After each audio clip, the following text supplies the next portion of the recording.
Welcome to the year 1995, where Don Bluth's latest release is The Pebble and the Penguin.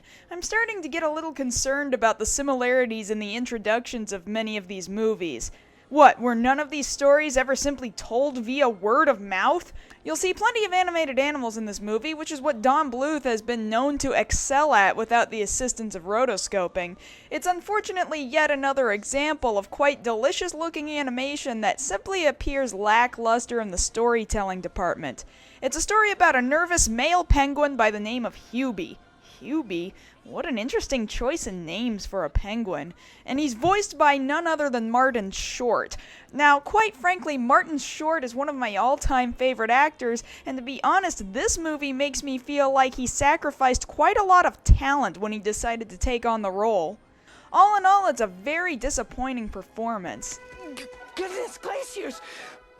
Marina! Having a leading character that stutters is very noble and all, and yet half of the time it feels like because it's a visual medium, it somewhat drags the movie's pacing down. Ouch! I'm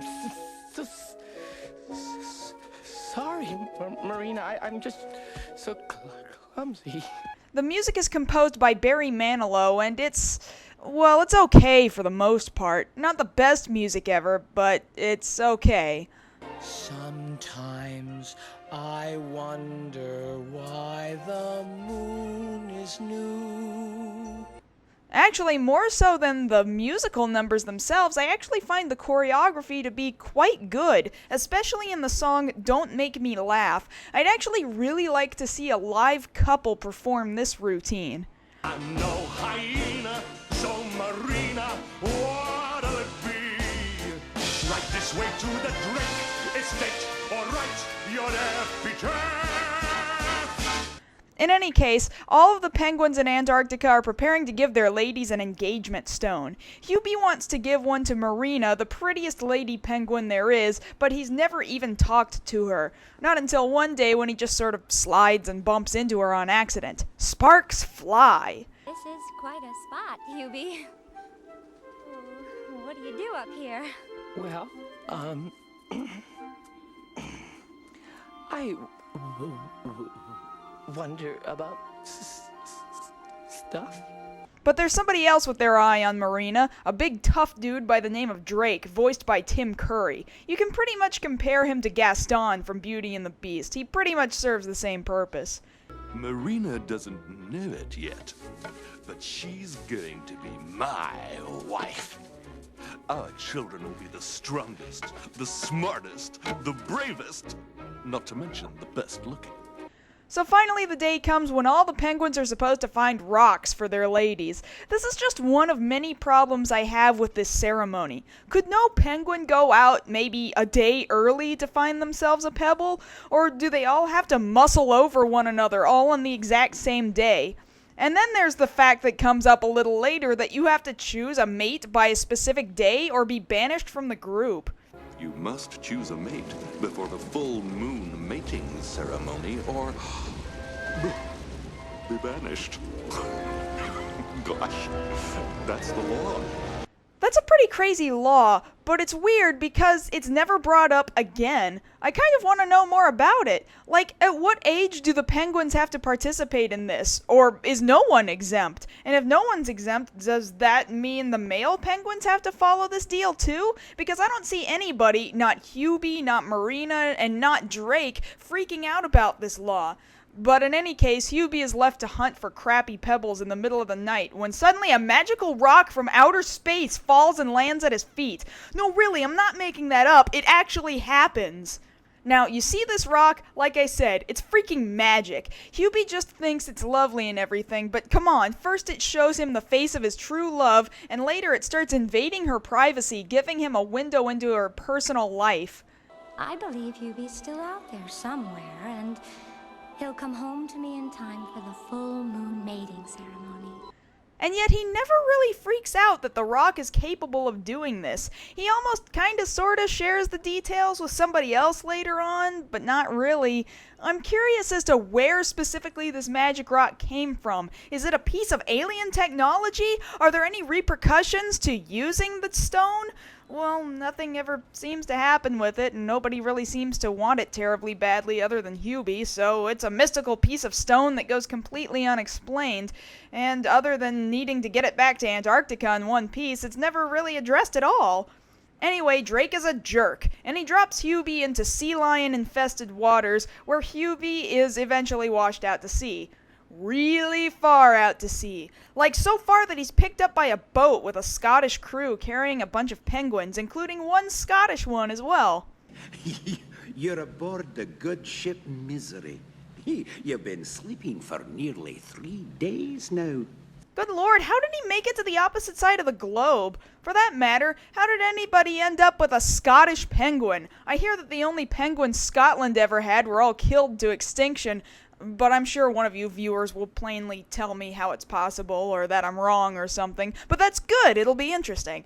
Anyway, everyone starts singing about how miserable they are. If you're into pain and agony, If you love the great indoors. And that's when the ship picks up another penguin by the name of Rocco, voiced by Jim Belushi. He's actually probably the most believable actor in the whole movie. If he had any guts, he never would have let them take him alive. So, where is this floating scrap heap headed anyway? The two of them decide to bust out of their cages and take off on their own. Now here they are on some beach somewhere near the equator. Man, these guys can move! Well, Hubie plans on getting back to Antarctica, but he doesn't have a clue how to get back. Rocco knows the way, but isn't telling. That is, not until Hubie learns about Rocco's biggest dream. You wanna fly, do you? Great. Rocco wants to fly. He's probably going to get that wish eventually, isn't he? It's probably going to be stupid, isn't it? Yeah, that's what I thought. So Hubie bribes him by telling Rocco that he knows a guy who can fly, and off they go. All the while, Drake is still being a pushy jerk to Marina. This happens a lot throughout the movie. You aren't missing much. Past that, there's a whole bunch of bonding scenes between Hubie and Rocco. Rocco tries to fly, but still can't. Hubie admits that he lied about knowing anyone who can fly, and yet they're still friends, blah, blah, blah. Look how we get along together. Incredibly annoying. The way The two almost get eaten a couple of times. One of those times is by a pack of killer whales. I actually really like the killer whale animation. They really move and jump like actual orcas, so on some level I'm pretty appreciative of the attention to detail. Well, in all the commotion with the killer whales, Rocco disappears for a while and his bandana washes up to Hubie. I love how, in movies, when an article of clothing washes up somewhere, the characters think the person it belonged to is dead. By now, I realize that it actually means that the character is alive and is going to show back up at the apex of the movie. But I digress. So Hubie shows back up, just in time to try and save Marina. He learned a few punches and kicks from Rocco, but nothing that was really going to save Marina. Sure, Drake gets knocked off a ledge Disney death style, but it isn't actually until the bizarrely brutal crushing by a boulder that Drake is really defeated. And wouldn't you know it, this is Rocco's moment to return and shine. As Drake's lair begins to crumble, Hubie and Marina start to fall off into the ocean. So what happens now?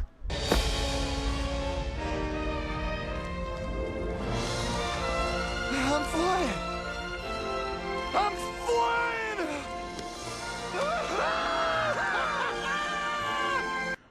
And the flying is really stupid, too. You see how he just sort of starts hovering like that? That's before he even gets the couple on his back and starts flying like a real bird. Or maybe it's because Rocco ended up carrying the magic space rock at the end of the movie and it has other unexplained mystical powers. I don't know. All I know is that Hubie finally proposes to Marina. you like it? I love it. You better. Good. But don't you know? It's not the pebble. It's the penguin.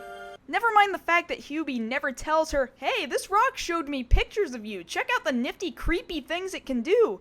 Nope, it's just passed off as a pretty green stone, never even so much as explained that it came from outer space. Magnificent.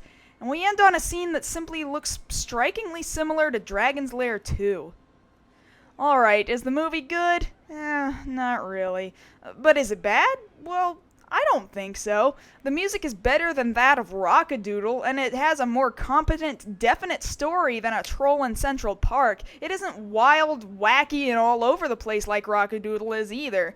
It's just really simple, with some really interesting story elements that never get elaborated upon. It has a somewhat cool voice cast, and yet it just feels really flat. Personally, I think that this movie and Thumbelina are somewhat in a category all their own, where the movies are just sort of mediocre. So after movies like these past few, is it possible that Don Bluth ever gets his old movie magic back? We're going to judge that when we discuss Anastasia, coming up next.